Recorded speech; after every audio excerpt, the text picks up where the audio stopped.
There was that one place I always thought about, and I just wanted to be there with you. The place that no eye has ever seen, the place that no heart has ever perceived. I had a great feeling inside of me.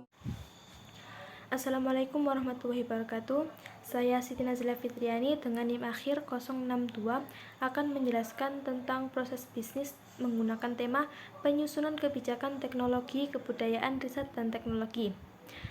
Saya sendiri akan menjelaskan proses bisnisnya menggunakan level 0 sampai level N, dan yang peta gambarnya akan dijelaskan oleh teman saya di akhir video atau setelah saya. Sebelumnya, saya akan menjelaskan sedikit tentang proses bisnis penyusunan kebijakan dalam bidang pendidikan, kebudayaan, riset, dan teknologi atau Kemendikbud. Proses ini merupakan serangkaian tahapan yang terstruktur untuk merancang, mengembangkan, mengimplementasikan, dan mengevaluasi kebijakan-kebijakan di bidang tersebut. Proses ini bersifat iteratif dan dinamis sesuai dengan perubahan kondisi dan kebutuhan masyarakat dalam bidang pendidikan, kebudayaan, riset, dan teknologi. Dalam bidang pendidikan, kebudayaan, riset, dan teknologi, keterlibatan berbagai pemangku kepentingan seperti pemerintah, institusi pendidikan, peneliti, seniman, dan masyarakat umum sangat penting untuk memastikan kebijakan yang disusun relevan dan efektif. Proses bisnis ini terjadi di instansi pemerintah yaitu Kemendikbudristek.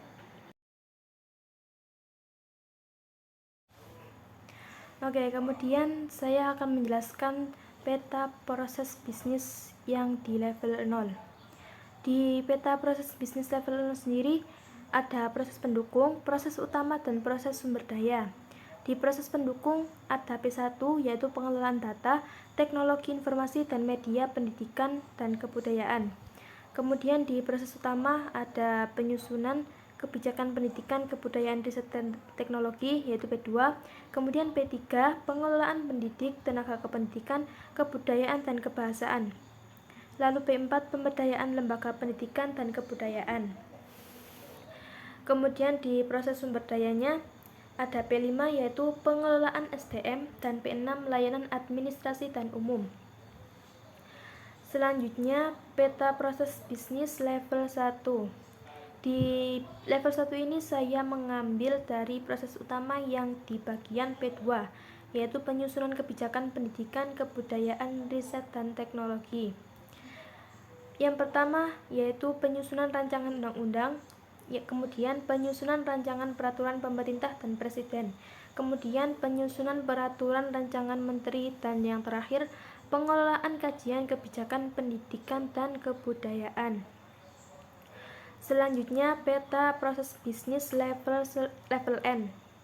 Yang pertama yaitu P2.1 yaitu penyusunan rancangan undang-undang. Di P2.1 ini ada perencanaan undang-undang yang meliputi identifikasi masalah, pengumpulan data, dan penyusunan naskah akademik untuk memastikan bahwa RUU atau rancangan undang-undang yang akan disusun memiliki dasar yang kuat dan relevan dengan kebutuhan masyarakat. Tahap ini ditangani oleh Kemendikbudristek. Kemudian penyusunan draft RUU. Draft RUU disusun berdasarkan naskah akademik yang melibatkan perumusan pasal-pasal, konsultasi dengan ahli, dan harmonisasi dengan peraturan yang ada, dan ditangani oleh tim legal drafting. Kemudian pembahasan RUU. Rancangan undang-undang atau RUU dibahas antara pemerintah dan DPR, meliputi diskusi mendalam, negosiasi, dan penyempurnaan draft untuk mencapai kesepakatan, dan ditangani oleh DPR. Kemudian pengesahan RUU. Setelah pembahasan selesai dan tercapai kesepakatan, RUU disahkan menjadi undang-undang dalam sidang paripurna DPR dan ditangani oleh Presiden. Kemudian yang terakhir pengundangan. Undang-undang yang telah disahkan kemudian diundangkan dalam lembar negara agar dapat diketahui oleh masyarakat luas dan memiliki kekuatan hukum. Proses ini ditangani oleh Kemenkumham atau Kementerian Hukum dan hak asasi manusia. Selanjutnya di level N yang kedua yaitu P2.2, penyusunan rancangan peraturan pemerintah dan presiden. Yang pertama ada perencanaan peraturan pemerintah. Pada tahap ini, Kementerian Pendidikan, Kebudayaan, Riset dan Teknologi atau Kemendikbudristek mengidentifikasi kebutuhan untuk peraturan baru, mengumpulkan data dan menyusun konsep awal, dan ditangani oleh Kemendikbudristek sendiri. Kemudian penyusunan draft peraturan. Tim legal drafting Kemendikbudristek menyusun draft peraturan berdasarkan hasil perencanaan, memperhatikan aspek hukum dan teknis. Kemudian yang ketiga, pembahasan draft peraturan. Draft dibahas dalam rapat koordinasi antara kementerian dan lembaga terkait mendapatkan masukan dan penyempurnaan. Kemudian penetapan peraturan.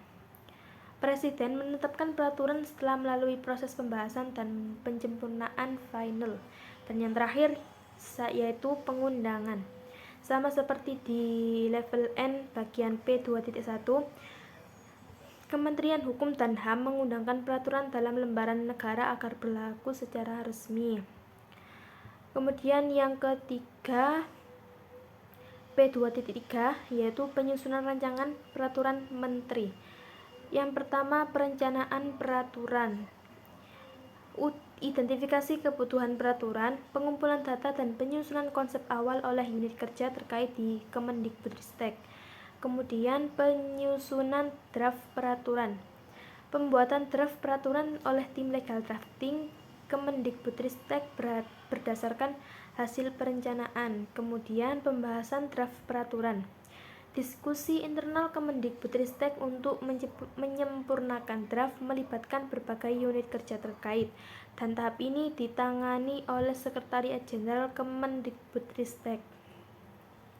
Selanjutnya penetapan peraturan, penandatangan peraturan oleh Menteri Pendidikan, Kebudayaan, Riset dan Teknologi. Dan yang terakhir yaitu pengundangan, pencatatan dan pengarsipan peraturan di Kementerian Hukum dan HAM untuk dokumentasi resmi. Kemudian yang terakhir yaitu P2.4, pengelolaan kajian kebijakan pendidikan dan kebudayaan. Yang pertama yaitu penyusunan perencanaan kebijakan. Proses ini dimulai dengan mengidentifikasi masalah yang akan diatasi oleh kebijakan dan melibatkan pengumpulan data dan informasi yang komprehensif untuk memahami akar permasalahan. Kemudian penyusunan desain kajian kebijakan. Proses ini mencakup penentuan metodologi kajian yang sesuai dengan tujuan kebijakan yang ingin dicapai, yaitu merancang rencana kerja yang jelas termasuk jadwal waktu, kemudian alokasi anggaran dan pengaturan sumber daya. Kemudian yang ketiga, pelaksanaan kajian kebijakan. Tahap ini memfokuskan pada pengumpulan data primer dan sekunder yang diperlukan untuk mendukung analisis kebijakan.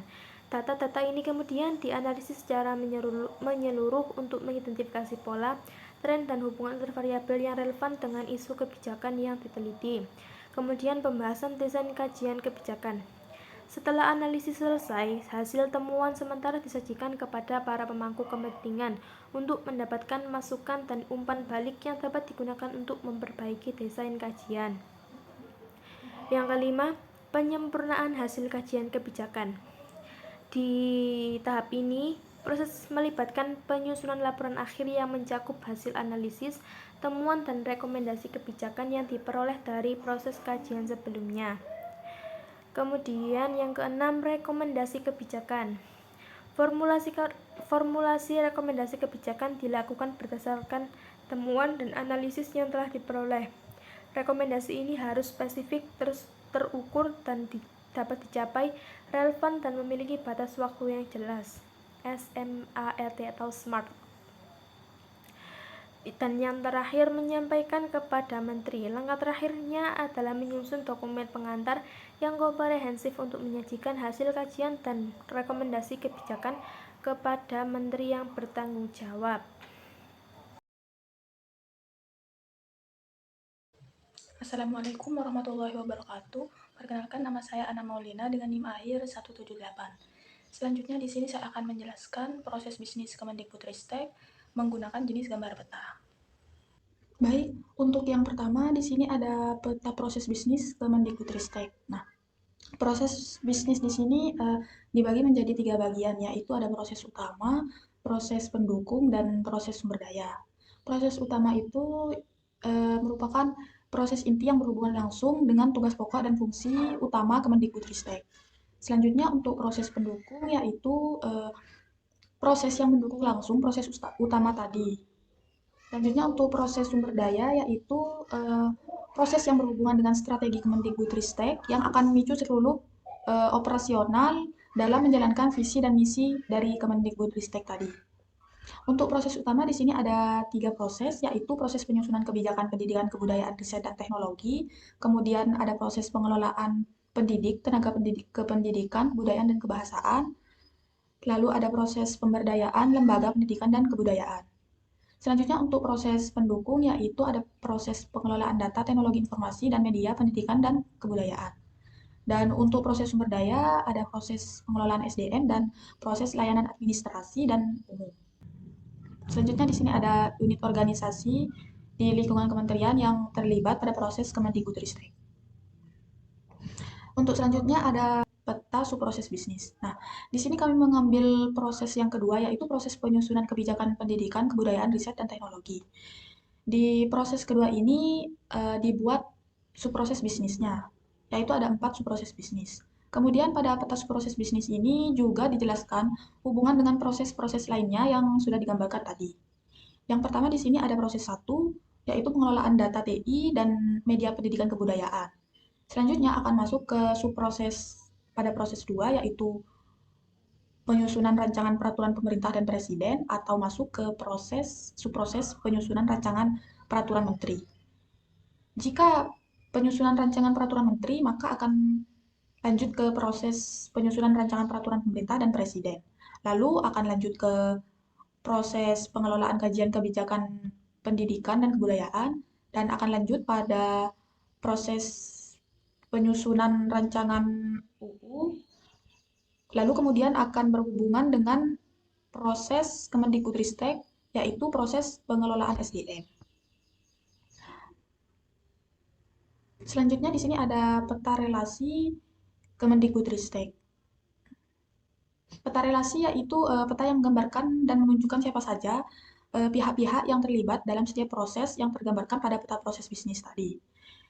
Di sini pada proses nomor 2 yaitu proses penyusunan kebijakan pendidikan, kebudayaan, riset, dan teknologi.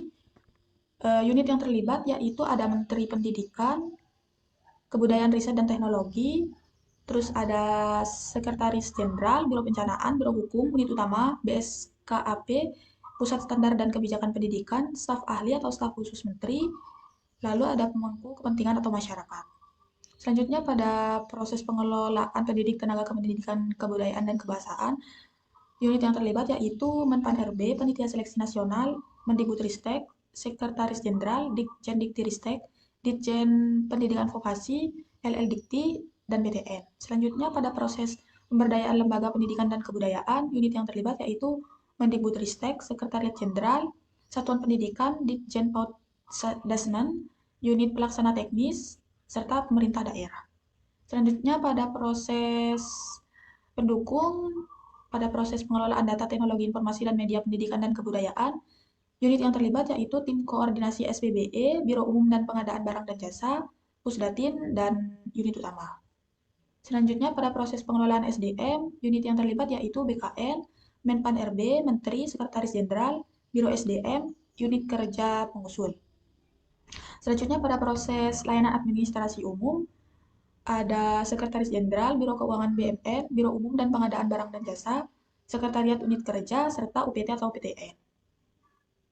Berikut adalah keseluruhan gambar dari peta relasi Kemendikbudristek.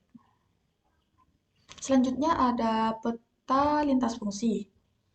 Peta lintas fungsi yaitu peta yang menggambarkan rangkaian kerja lintas unit atau fungsi yang saling berhubungan dan membentuk suatu proses kerja. Peta lintas fungsi ini dibuat untuk masing-masing subproses yang ada pada proses 2 tadi. Yang pertama, pada subproses penyusunan rancangan undang-undang. Di sini ada DPR RI, Presiden, Mendikbudristek, terus Sekretaris Jenderal, Biro Hukum, Unit Utama, Sekretariat Unit Utama, PAK, dan Kementerian Hukum dan HAM. Untuk prosesnya yaitu yang pertama, Biro Hukum Unit Utama, Sekretariat Unit Utama mengusulkan pembentukan perancangan UU. Lalu kemudian Mendikbudristek melakukan proses disposisi. Lalu Sekretaris Jenderal mengkoordinasikan perencanaan pembentukan RUU dan Biro Hukum melakukan pemetaan kebutuhan pembentukan RUU. Lalu Sekretaris Jenderal melakukan paraf koordinasi. Selanjutnya Mendikbudristek akan memberikan persetujuan. Akan melakukan persetujuan. Jika disetujui oleh Mendikbudristek, maka akan lanjut ke proses penyusunan prolegnas oleh Kementerian Hukum dan HAM. Tetapi jika Mendikbudristek tidak menyetujui, maka akan kembali ke proses paraf koordinasi tadi. Selanjutnya, jika tadi disetujui, maka akan melakukan proses persiapan penyusunan RUU oleh Sekretaris Jenderal. Lalu, Biro Hukum Unit Utama, Sekretariat Unit Utama akan menyampaikan usulan penetapan undang-undang, kemudian Mendikbudristek akan melakukan disposisi, dan Sekretaris Jenderal akan mengkoordinasikan penyusunan naskah akademik. Lalu, Biro Hukum Unit Utama serta Sekretariat Unit Utama akan menyusun naskah akademik. Selanjutnya, Sekretaris Jenderal akan melakukan paraf koordinasi dan Mendikbudristek akan melakukan persetujuan kembali. Jika tidak disetujui, akan pulang ke paraf koordinasi, tetapi jika Mendikbudristek menyetujuinya, maka akan ada proses persetujuan pada Presiden. Jika Presiden menyetujuinya, maka akan lanjut ke proses menyusun rancang undang-undang oleh Biro Hukum. Tetapi jika tidak, maka akan kembali ke persetujuan pada Kemendikbudristek tadi. Selanjutnya, jika tadi disetujui oleh Presiden, proses selanjutnya yaitu Biro Hukum Unit Utama, Sekretariat Unit Utama, PAK, dan Kementerian Hukum dan HAM akan melakukan pembahasan, kemudian harmonisasi, dan Mendikbudristek akan mengusulkan kepada Presiden. Lalu Presiden akan menyampaikan kepada DPR, dan DPR akan melakukan persetujuan. Jika tidak disetujui akan kembali ke proses Presiden tadi, tapi jika disetujui oleh DPR, maka akan dilakukan penetapan oleh Presiden.